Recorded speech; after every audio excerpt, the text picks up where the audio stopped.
do alto da cabeça à planta dos seus pés. Pai, ali onde há enfermidade, que agora se manifeste a cura, que é no nome de Jesus, a paz, que é no nome de Jesus, a alegria, que é no nome de Jesus, o livramento, que é no nome de Jesus. Pai, eu oro para que seja uma noite de resposta, uma noite de um início de um novo tempo, de um novo ciclo, Pai.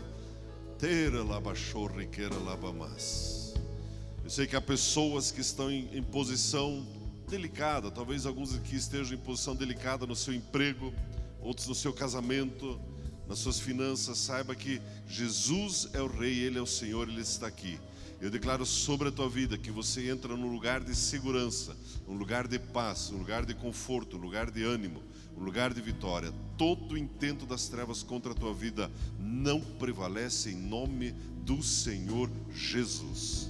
Obrigado, Espírito Santo, pelo teu fogo que já preenche esse ambiente. Obrigado porque o Senhor quer se revelar a nós. Eu peço que assim seja em cada pessoa aqui nesse auditório. Obrigado que as crianças estão conosco. Obrigado que o culto fica mais alegre com a presença das crianças, em nome de Jesus. Amém. Glória a Deus, glória a Deus. Aquele retumbante paz do Senhor mais uma vez para a pessoa que está do seu lado. Glória a Deus. Diga para a pessoa: você vai pegar fogo. Amém. Glória a Deus. Glória a Deus. Semana que vem nós vamos ter de novo o Kids funcionando. Já estamos fazendo uma pequena reforma na entrada ali.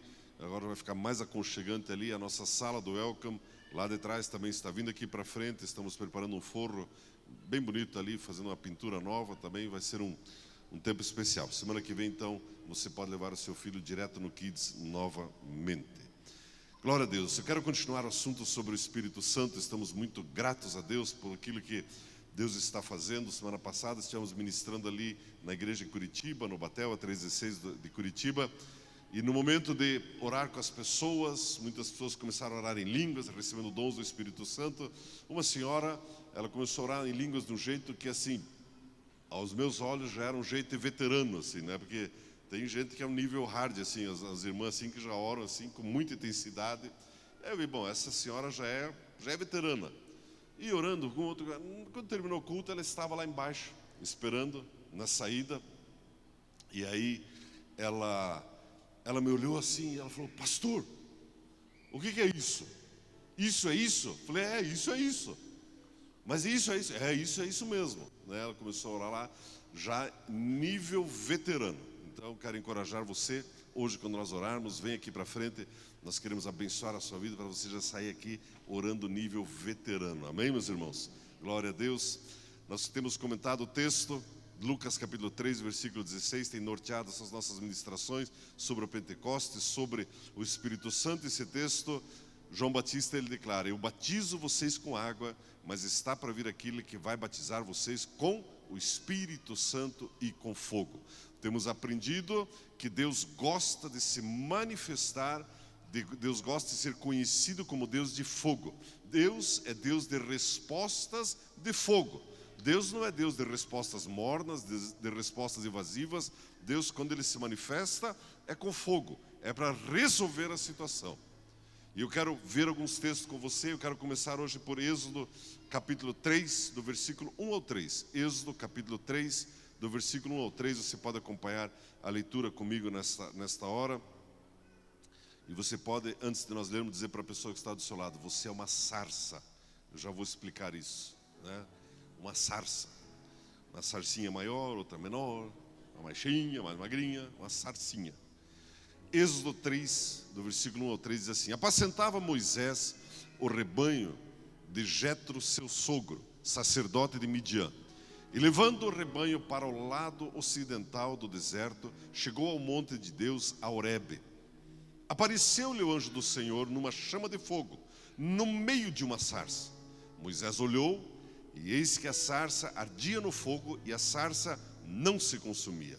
Então disse consigo mesmo: irei para lá e verei essa grande maravilha, porque a sarça não se queima. A sarça era um tipo de um arbusto, assim, um rolinho assim, tipo de uma coisa meio feia, com muitos espinhos. Eu até pedi para os irmãos, eu pedi para ver se eles têm uma foto. Tem uma foto do que seria essa sarça. E aí a foto que nós encontramos é essa, mas essa é meio muito artística assim, né? E essa já é pegando fogo. E aí eu perguntei para o Iá hoje, você pode reproduzir o som de uma sarça pegando fogo? E deu um tilt, não deu certo, né? O máximo que nós achamos é esse som que você está ouvindo aqui. Lembra um pouco um pinheiro assim, né? Dá vontade de comer um pinhãozinho assim, né? Agora põe um foguinho assim, tchau. Que não chega nem perto do que o Espírito Santo fez, mas só para ilustrar para você, Moisés, esse Moisés é aquele que foi colocado no rio, né? Que a mãe deixou no rio porque o faraó estava matando os bebês. No fim, a filha de faraó resgata ele. Ele é criado no Egito, nas ciências do Egito. Depois ele tenta libertar o povo matando o egípcio. Ele tem que fugir, ele vai para o deserto. Aqui ele já é casado e ele está agora apacentando as ovelhas do sogro dele, cuidando de um projeto que nem sequer era dele. E nessa hora Deus se apresenta para ele de uma maneira totalmente inusual. Uma coisa estranha aconteceu. E ele diz, eu vou para lá e vou... Tem uma versão que diz, vou ver essa estranha visão. Uma sarça, que era uma coisa comum, tinha muitas sarças ali naquele deserto, só que uma era diferente. A presença de Deus se manifestou ali. E há muito que aprendermos sobre isso. A nossa vida, ela pode ser representada como uma sarça. Uma vida que muitas vezes pode estar sem graça, sem sabor, às vezes com espinhos, machucando outras pessoas. Mas quando o fogo de Deus vem sobre essa sarça, tudo muda. Essa sarça, ela começa a atrair atenção para si, não para ela em si, mas para o fogo de Deus que se manifesta ali. E mais, Deus falou através desse fogo, nessa visão com Moisés. E mudou a história, o destino dele. Deus é Deus que se manifesta no meio do fogo. É interessante, amados, nós vermos que o fogo, ele faz algumas coisas estranhas em você e em mim. Nós já lemos o texto, o pastor Roberto deu o fundo histórico sobre a vinda do Espírito Santo, o pastor Eliseu falou dos dons do Espírito Santo, e já vimos que ali no cenáculo, onde estavam 120 reunidos, de repente veio do céu um som, e de repente tinha uma língua de fogo na cabeça de cada um. E você não vê no texto alguém pegando extintor, deixa apagar, ou pegando um pano e colocando na cabeça do outro, olha, menos fogo na sua vida. Só que na igreja muitas vezes isso acontece. Na caminhada, algumas pessoas começam a ter experiências com o fogo de Deus, se apaixonam mais pela Bíblia, querem vir mais para a igreja, querem estar em todas as reuniões, e às vezes tem pessoas à volta querendo abafar esse fogo. Não, meu irmão, desfrute do fogo da presença de Deus na tua casa. De repente você vai encontrar teu filho adolescente apaixonado pela Bíblia, lendo a Bíblia horas a fio, orando em línguas. Meu irmão, deixa o fogo de Deus tomar conta da vida dele. É isso que vai fazer diferença em todo o futuro do seu filho. É interessante, amados, nós vermos que o fogo distinguiu essa sarça das demais. Onde o fogo de Deus se manifesta é diferente. Veja o que diz esse texto de Atos, capítulo 4, versículo 13. Atos, capítulo 4, versículo 13. A Bíblia nos diz assim, Atos, capítulo 4, versículo 13.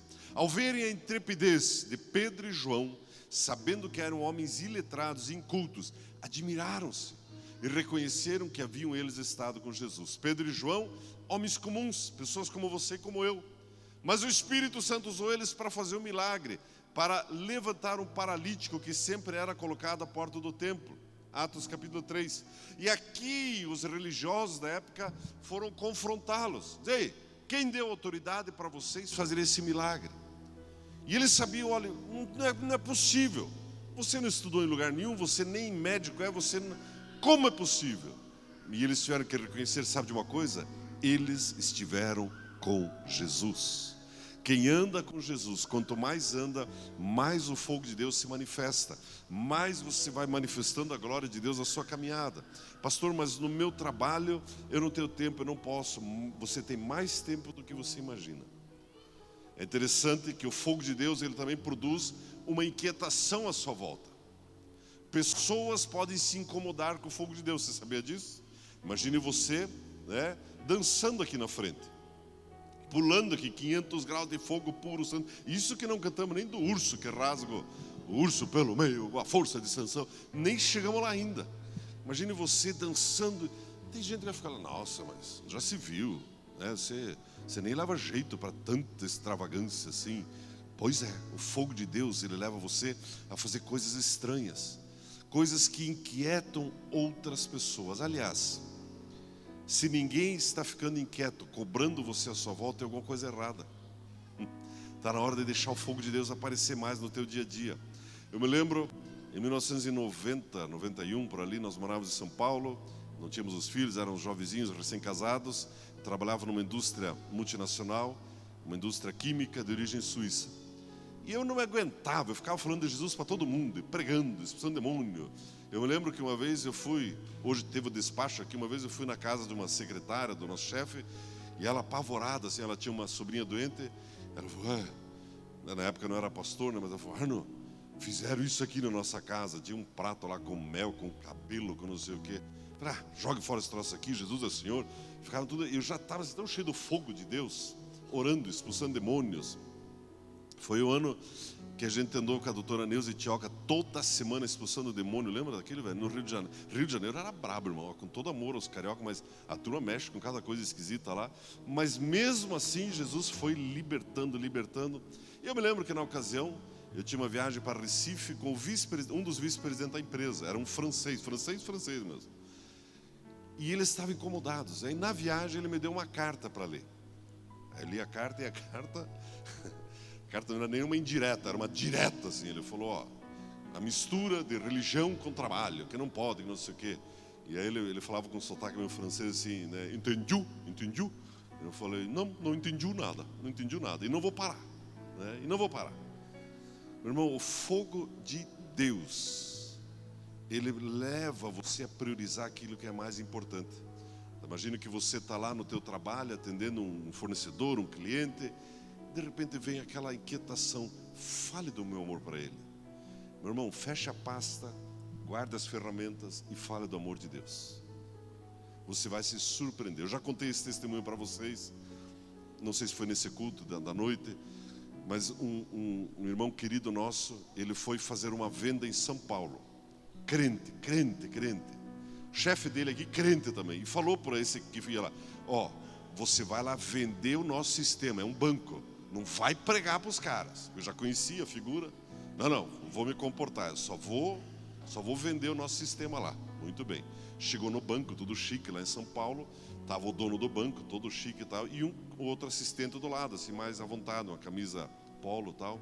E aí ele começou a falar, olha, o nosso sistema faz isso, porque faz aquilo, porque não sei o quê, porque resolve o problema do Trump, resolve o problema do Lula. O sistema era um troço de louco, assim, uma coisa muito boa. Aí o dono do banco atende o telefone, começa...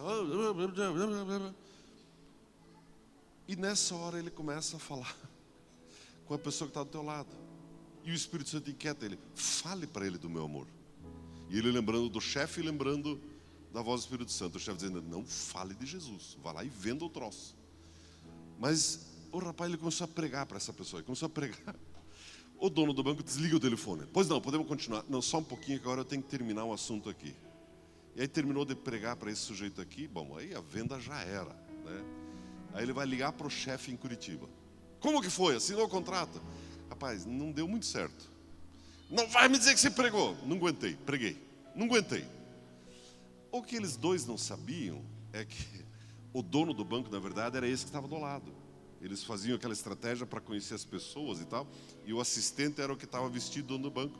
Ganhou o contrato e virou amigo e abençoou a vida dele por sei lá quantos anos. Meu irmão, o fogo de Deus leva você a ver o que é mais importante na sua vida. É interessante, amados, que o fogo de Deus, ele colocou essa sarça na história. Não é interessante? Você pode estar escrevendo a sua própria história, mas você também pode escrever a história de Deus sobre a terra. O que vai fazer a diferença é a presença do fogo de Deus na sua vida. Quando você está cheio desse fogo, você começa a ficar mais sensível para as coisas de Deus, para as coisas do Espírito Santo. E você pode continuar escrevendo a sua própria história, mas, meu irmão, é muito melhor escrever a história de Deus sobre a terra. Veja, esse jovenzinho podia ser mais uma sarça anônima lá no interior da Bolívia. Hoje é uma sarça que está queimando ali para Jesus, escrevendo a história de Jesus naqueles campos da Bolívia. É interessante, amados, que o fogo de Deus, ele torna incomum aquilo que é comum. É o fogo de Deus, é a presença de Deus, é a alegria do Espírito Santo. O fogo tem uma característica também, duas características que limitam: calor e luz. O que mais esse mundo precisa? O mundo frio, o mundo cruel, o mundo hostil que nós vivemos. Olha a confusão que o Brasil está. O que esse Brasil precisa? Precisa do fogo de Deus, precisa de calor, precisa de luz para ver a verdade. Pastor, mas eu quero esse fogo. Essa é uma dessas noites e você diz: Deus, eu quero esse fogo sobre a minha vida. Esse fogo na verdade já está sobre você. Esse fogo já está em você. Esse fogo, você já tem esse fogo. A questão é: esse fogo tem você? Esse fogo pode dirigir a sua vida? O fogo de Deus, ele produz algo muito interessante também nas nossas vidas, sobre o momento que nós vivemos. Muitas pessoas não concordam muito com esse barulho na igreja.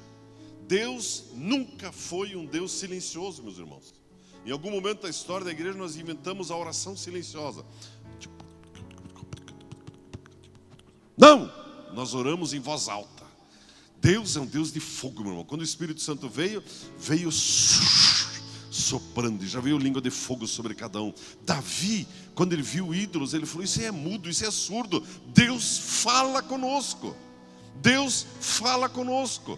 Amém, meus queridos? É interessante nós vermos, abre esse texto por gentileza, veja que lindo esse texto de Lucas capítulo 2, vamos do versículo 25 em diante. Como Deus, ele nos coloca, o fogo de Deus nos coloca no lugar certo, na hora certa. Você já esteve no lugar errado, na hora errada? Já perdeu algum compromisso importante, sei lá, uma prova, uma viagem, sei lá, você era o último passageiro do ônibus e o ônibus foi embora, o avião foi embora, todo mundo já fez a prova, perdeu aquele jantar romântico, alguma coisa. É horrível, não é verdade? Quantas vezes a gente se atrasa ou está no lugar errado. Eu me lembro de um primo meu, falei: rapaz, mas que lugar ruim você está. Há uns anos atrás, ele, colono aqui da colônia Vitimarsum, e ele estava dirigindo o trator dele com um pulverizador ali na BR, sei lá, para Ponta Grossa, aquela BR ali.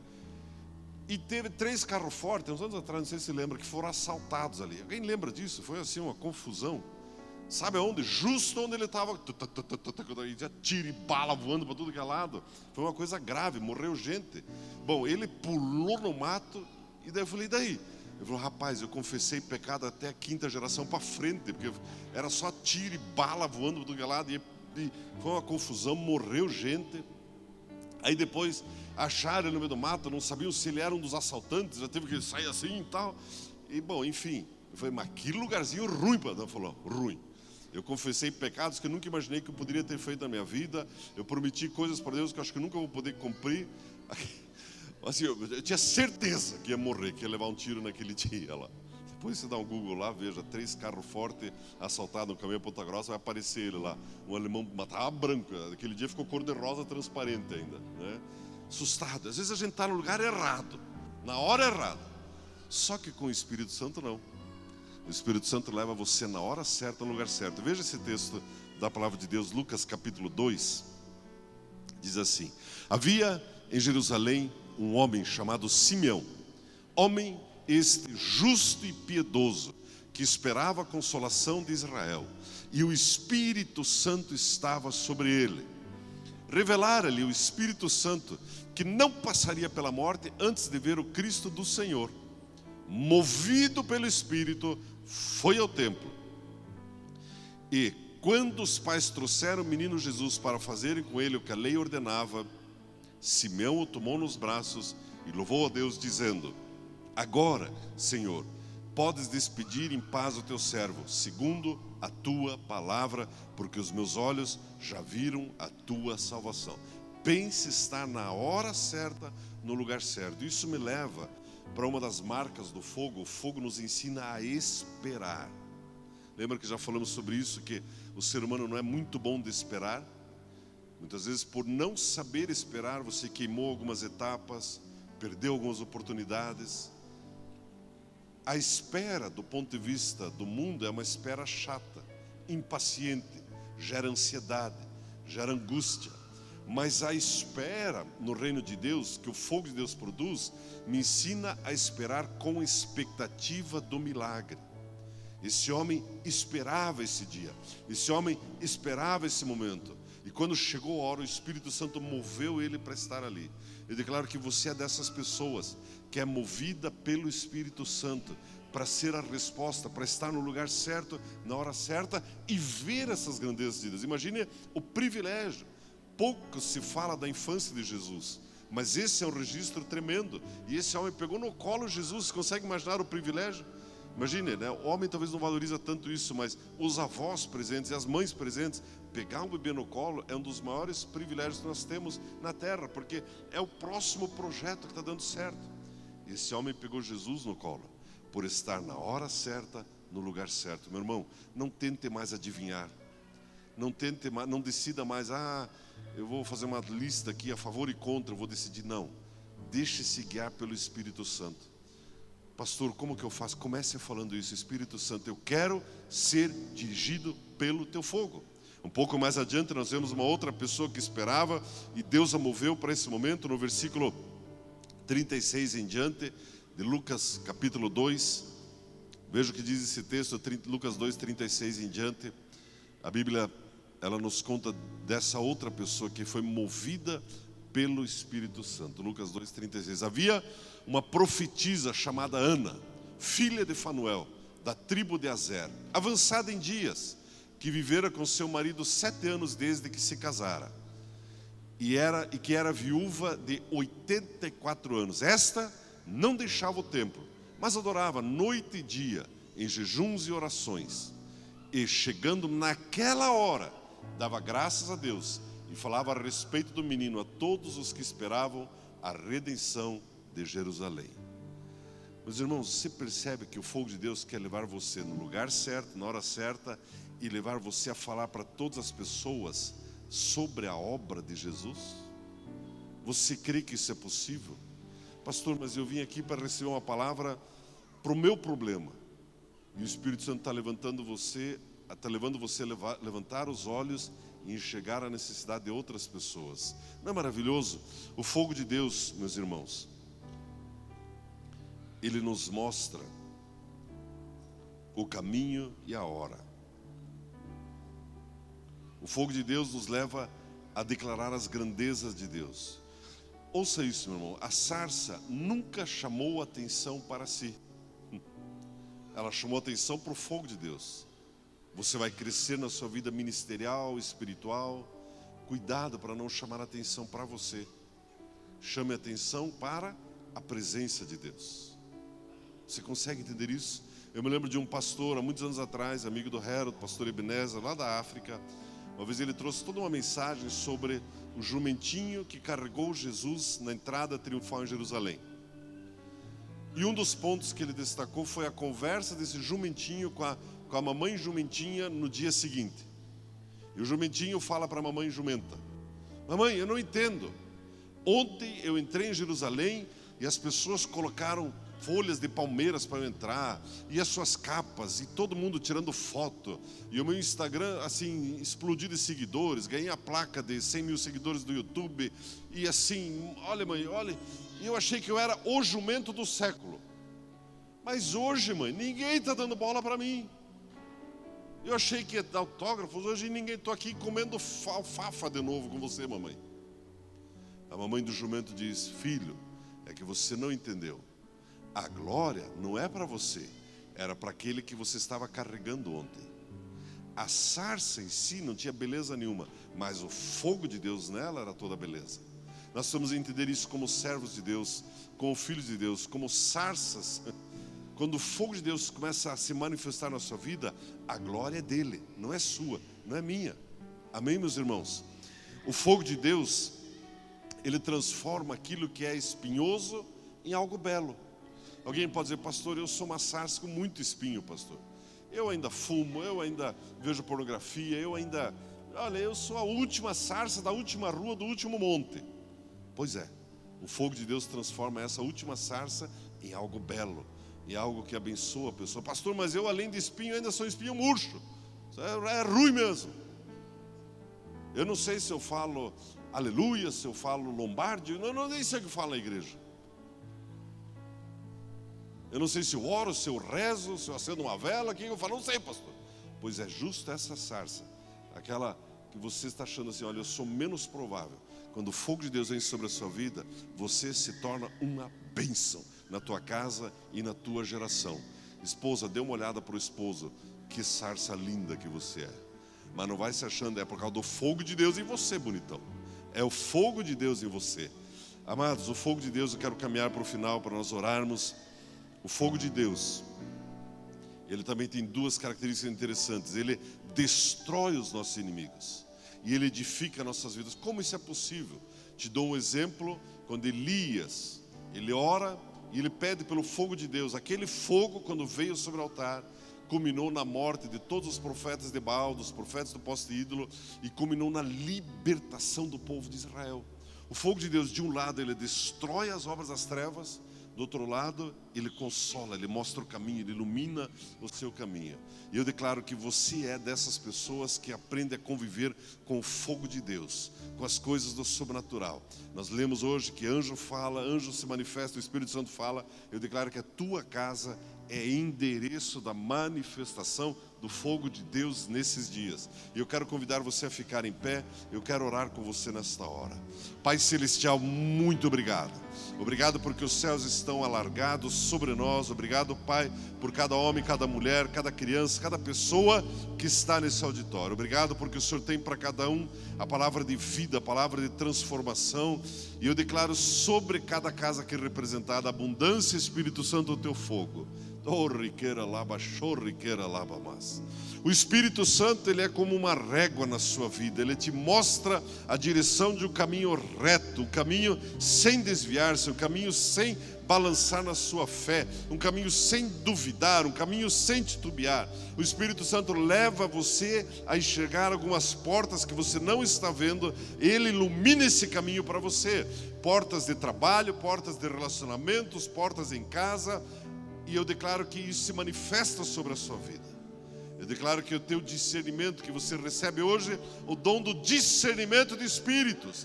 Você não anda mais sozinho, duvidoso, para onde que eu vou, como que eu faço. O fogo de Deus vem sobre a sua vida, sobre a sua casa, e você decide baseado na direção do Espírito Santo. Quero lembrar você que é o Espírito Santo que habilita você para esses dias. É Ele que capacita você. É Ele que te mostra o caminho. O Espírito Santo te dá alegria para trabalhar amanhã de manhã. É o Espírito Santo que faz isso. Ele te dá alegria para viver cada dia com gratidão, com louvor, com honra para o Senhor. O Espírito Santo abre os teus olhos para você ver a palavra de Deus e começar a perceber tesouros e pérolas escondidas ali. O Espírito Santo leva você a amar pessoas, a priorizar, a abençoar outras vidas. Meu querido, se você quer uma imposição de mãos, se você quer uma experiência maior com o fogo de Deus, com liberdade, saia do seu lugar, quero orar com você. Vou pedir para os pastores, alguns líderes de grupo familiar, venham aqui na frente nos auxiliar nessa oração. Você que é líder de grupo familiar,